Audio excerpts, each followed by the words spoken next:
Hello, Namaskar everyone. I hope you all are well and be energetic at your home. Again, all of you are welcome to 12th Physics online class. Myself, Anand Saxena, PGT Physics. So we start next topics of chapter 2, electric potential and capacitance. Energy of a charged capacitor. The amount of work done in giving charge to a capacitor to rise its electric potential is stored in it in the form of energy, which is called electric potential energy of the capacitor.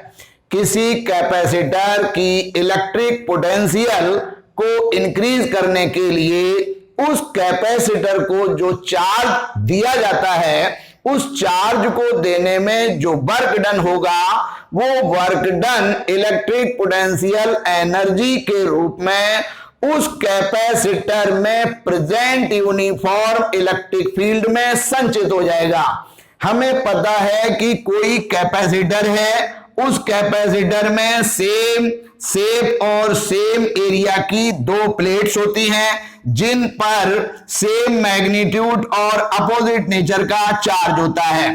First plate को source से और second plate को earthing से connect कर देते हैं। दोनों plate के मिडिल में एक approx uniform electric field produce होता है। इसी यूनिफॉर्म इलेक्ट्रिक फील्ड के अंदर इलेक्ट्रिक पोटेंशियल एनर्जी संचित हो जाती है। Let C be the capacitance of capacitor.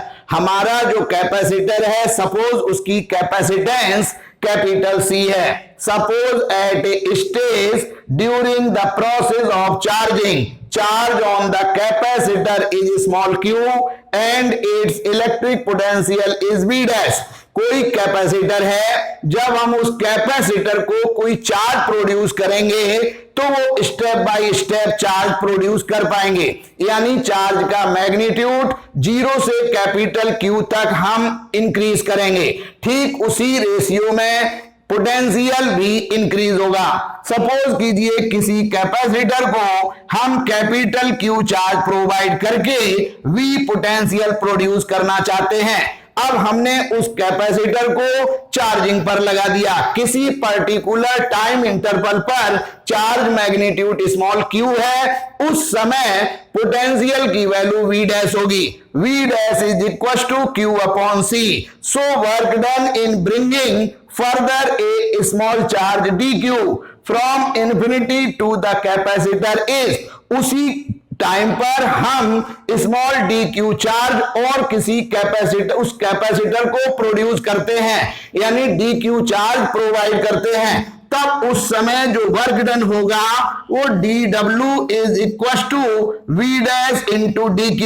यहां पर चार्ज मैग्नीट्यूड माइनर है, इस वजह से वर्क डन भी माइनर होगा। So dw is equal to v dash की वैल्यू पुट करेंगे q upon c।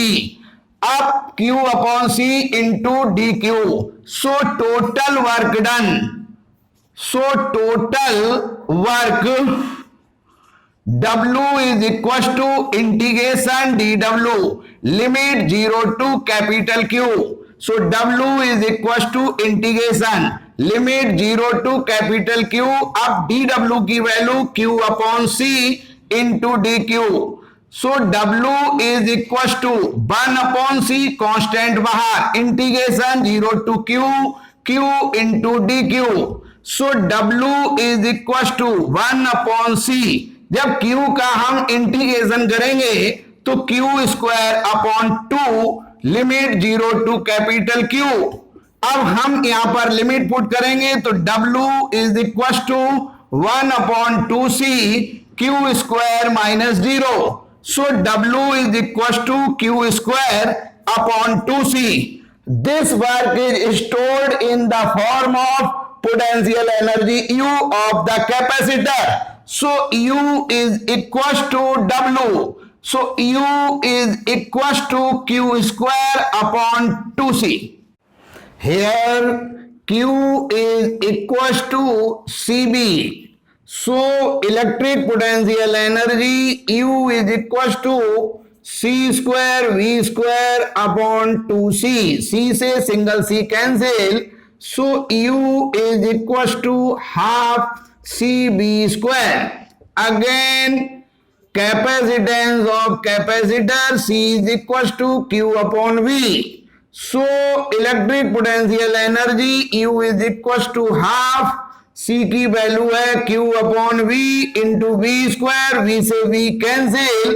So electric potential energy U is equal to half Q into V. So electric potential energy U is equal to Q square upon 2C is equal to half CB square is equal to half Q into V. यानी ये electric potential energy के 3 form में फॉर्मूले हैं, relation है. अभी मैंने आपको बताया कि जो इलेक्ट्रिक पोटेंशियल एनर्जी है वो कैपेसिटर के अंदर यूनिफॉर्म इलेक्ट्रिक फील्ड में संचित होती है. हमें ये बात प्रूव करनी है. तो हम अभी यहां पर ये कैलकुलेट कर चुके हैं कि किसी कैपेसिटर में जो इलेक्ट्रिक पोटेंशियल एनर्जी संचित होती है वो U is equal to Q square upon 2C. अब यहां पर हम जानते हैं कि जो इलेक्ट्रिक फील्ड है कैपेसिटर का वो E is equal to sigma upon epsilon naught. Sigma surface charge density. So sigma is equal to Q upon A. So E is equal to Q upon A epsilon naught. So Q is equal to A epsilon naught into E, and capacity of capacitor C is equal to A epsilon naught upon D. Put these value in equations. So electric potential energy U is equal to Q square की value A epsilon naught E in का whole square upon 2 C A epsilon naught upon D. तो U is equal to A square epsilon naught square E square into D upon 2A epsilon naught. Single epsilon naught single A cancel. So U is equal to 1/2 A epsilon naught E square into D. So electric potential energy U is equal to 1/2 epsilon naught E square into A into D. अब A जो है वो area है, D middle की distance है. So A into D is equal to volume. So U is equal to half epsilon naught E square into volume. Here 1/2 epsilon naught E square density of electric potential energy in electric field. तो हम कह सकते हैं कि जो electric potential produce होगा वो उस कैपेसिटर के इलेक्ट्रिक फील्ड के अंदर होगा. Next topic energy of A charge conductor. अभी टॉपिक था energy of A charge capacitor. अब हम यहां पर कैपेसिटर की जगह एक कंडक्टर लेते हैं. सपोज एक स्फेरिकल कंडक्टर है. The amount of work done in giving charge to a conductor to raise its electric potential is stored in it in the form of energy which is called potential energy of the conductor.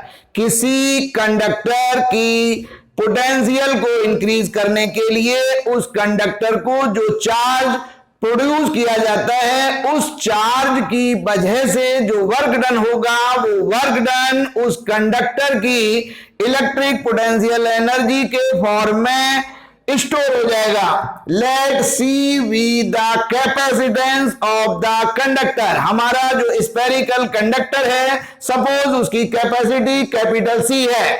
Suppose at a stage during the process of charging, charge on the conductor is Q and its electric potential is V dash. हमारा जो conductor है उसको हम capital Q charge देकर V potential produce करना चाहते हैं। हमने उस कंडक्टर को चार्जिंग पर लगा दिया और charge step by step produce हो रहा है और वो जीरो से कैपिटल Q तक हमें ले जाना है। किसी पर्टिकुलर टाइम पर चार्ज का मैग्नीट्यूड स्मॉल q है और उसका जो पोटेंशियल है वो V डैश है।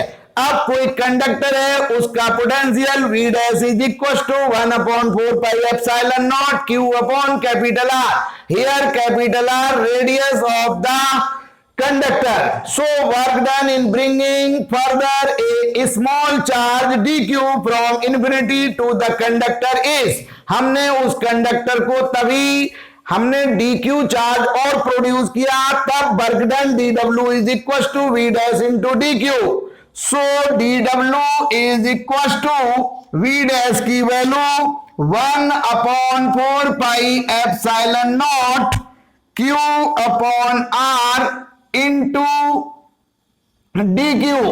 अब हम यहां पर ये समझ पा रहे हैं कि 4 pi epsilon not r is equal to capacitance of the spherical conductor.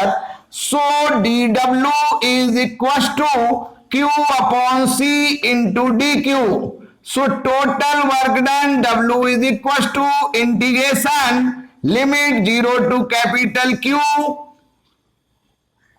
into dw. So w is equal to integration 0 to q upon c into dq. So w is equal to 1 upon c integration 0 to q into dq. जब यहां पर इसका integration करेंगे तो work done w is equal to 1 upon c q square upon 2 limit 0 to capital Q. So w is equal to 1 upon 2c limit put की तो q square minus 0. So w is equal to q square upon 2c. This work is stored in the form of electric potential energy U of the conductor. ये जो work done है वो उस conductor की electric potential energy के form में store हो जाएगा. So electric potential energy U is equal to W. So U is equal to Q square upon 2C. Here Q is equal to CB. So U is equal to C square V square upon 2C. C से C cancel. So U is equal to half CB square. Again capacity of the conductor C is equal to Q upon V. So electric potential energy U is equal to half Q upon V into V square. So U is equal to half Q into V. So electric potential energy U is equal to Q square upon 2C is equal to half CV square is equal to half Q into V. तो कुल मिलाकर के चाहे हम conductor लें और चाहे capacitor, जो एनर्जी ऑफ चार्ज कंडक्टर और कैपेसिटर होगी वो सेम होगी. Next topic, two charge conductors are connected by a wire of negligible capacitance. कोई दो हमारे कंडक्टर हैं और उन पर चार्ज अमाउंट है और उन कंडक्टर को हम नेग्लिजिबल कैपेसिटेंस वाले वायर से कनेक्ट करते हैं. Find the formula of their common potential. Common potential का हमें फॉर्मूला फाइंड आउट करना है. Let capital A and capital B two conductors, दो कंडक्टर्स हैं A and B. Capacitance of A is C1, it has charge Q1 and potential V1. जो पहला conductor है ए, उसकी कैपेसिटेंस C1 है, charge capital Q1 and potential V1. Capacitance of V is C2, it has charge Q2 and potential V2. जो दूसरा conductor है उसका capacitance C2, charge Q2 and potential V2 है उस समय हम देख रहे हैं कि जो पहला कंडक्टर है Q1 is equal to C1V1, दूसरे कंडक्टर का charge Q2 is equal to C2V2। So total charge Q is equal to Q1 plus Q2। जो दो हमारे कंडक्टर हैं दोनों का हमने कॉमन चार्ज देखा, तो Q is equal to Q1 की वैल्यू C1V1 प्लस Q2 की वैल्यू C2V2, इक्वेशन फर्स्ट। अभी ये हमारे दोनों कंडक्टर सेपरेट हैं। ऑन कनेक्टिंग द कंडक्टर्स, अब हमने दोनों कंडक्टर्स को कनेक्ट किया। Charge flows from the conductor at higher potential to that lower potential. जब हम दोनों कंडक्टर को किसी नेग्लिजिबल कैपेसिटेंस वाले वायर से कनेक्ट करते हैं तो चार्ज जो है वो हायर पोटेंशियल से लोअर पोटेंशियल की तरफ जो है फ्लो होगा, till both attain a common potential, जब तक दोनों का पोटेंशियल कॉमन ना हो जाए। तो जब हमने कहा कि हमारे दो कंडक्टर हैं ए और बी और उनकी जो कैपेसिटी है वो C1 C2 है, चार्ज Q1 Q2 है और पोटेंशियल V1 V2 है, तो निश्चित रूप से इनके पोटेंशियल वेरिएबल होंगे। Suppose V1 is greater than V2, तो जैसे ही हम इन दोनों कंडक्टर को हम कनेक्ट करेंगे तो चार्ज ए से बी की तरफ फ्लो होगा, क्योंकि ए का पोटेंशियल हमने ग्रेटर कर लिया। तो जब यहां पर चार्ज फ्लो होगा ए से बी की तरफ, तो ए जो हमारा कंडक्टर है उस पर new charge Q dash is equal to C1V और Q2 dash is equal to C2V, क्योंकि V तो अब कॉमन हो गया। सो total charge after connect the conductors Q is equal to Q1 dash plus Q2 dash.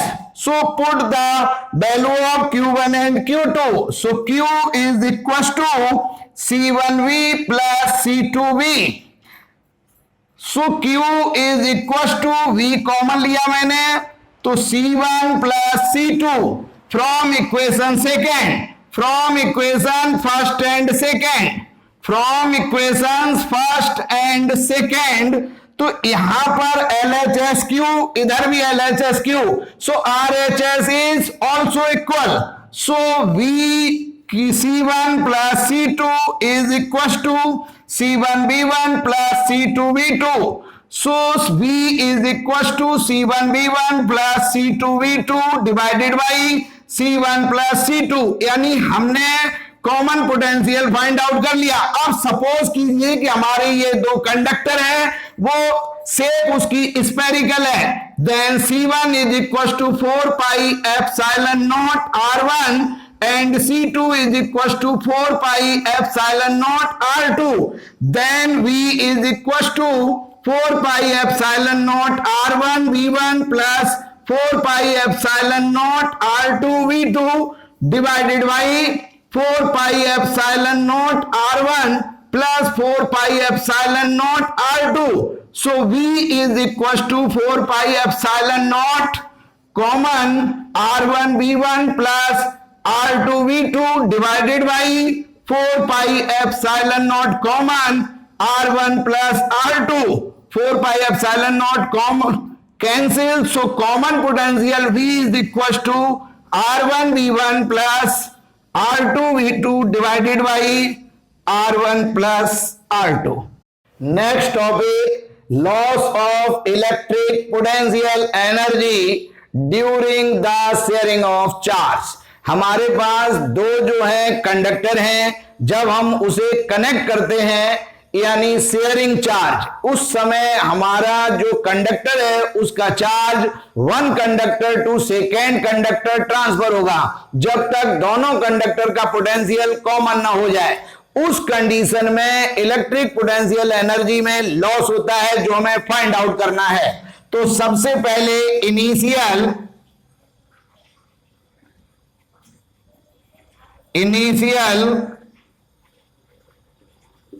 Potential energy, तो दो conductor हैं, दोनों की एनर्जी U1 और सेकेंड की energy U2. So total energy U is equal to U1 plus U2. So U is equal to half C1 V1 square plus half C2 V2 square.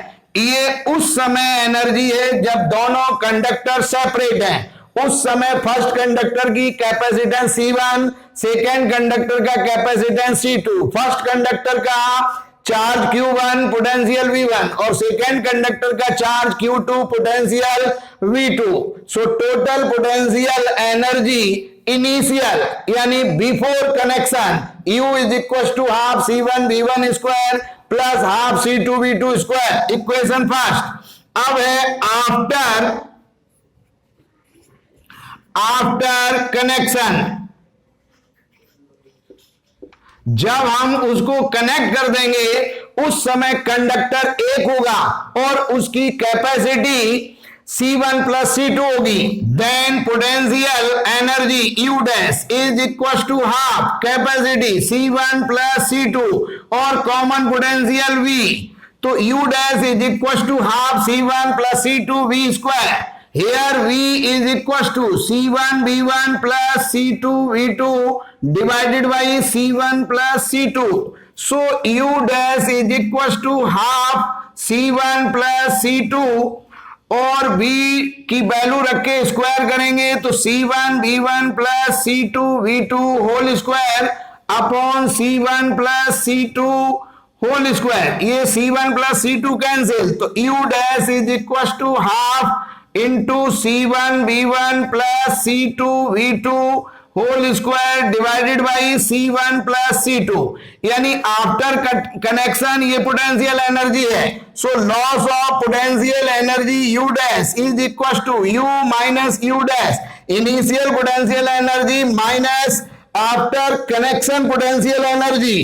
Put the value of U and U dash. So loss of energy delta U is equal to half C1 V1 square plus half C2 V2 square minus half C1 V1 plus C2 V2 whole square divided by C1 plus C2. हमने यहां से half common लिया तो delta U is equal to half C1 V1 square divided by 1 plus C2 V2 square divided by 1 minus C1 V1 plus C2 V2 whole square divided by C1 plus C2. अब delta U is equal to half. हमने यहां पर LCM लिया C1 plus C2 तो अब यहां पर आया C1 V1 square C1 plus C2 plus C2 V2 square into C1 plus C2 minus C1 V1 plus C2 V2 whole square. So delta U is equal to half C1 square B1 square plus C1 C2 B1 square plus C1 C2 V2 square plus C2 square V2 square. अब यहां पर whole square खोला तो minus C1 V1 C1 square V1 square minus C2 square V2 square. फिर उसके बाद minus 2 C1 C2 B1 V2 divided by C1 plus C2. अब यहां पर C1 square B1 square plus minus cancel C2 square V2 square plus minus cancel. So delta U is equal to half. Remaining जो value है उसमें से C1 C2 common. So B1 square plus V2 square minus 2 B1 V2 divided by C1 plus C2. तो हमारी जो ये value आ गई loss of potential energy delta U is equal to half C1 C2 B1 minus B2 का whole square divided by C1 plus C2. ये हमारी loss of electric potential energy है.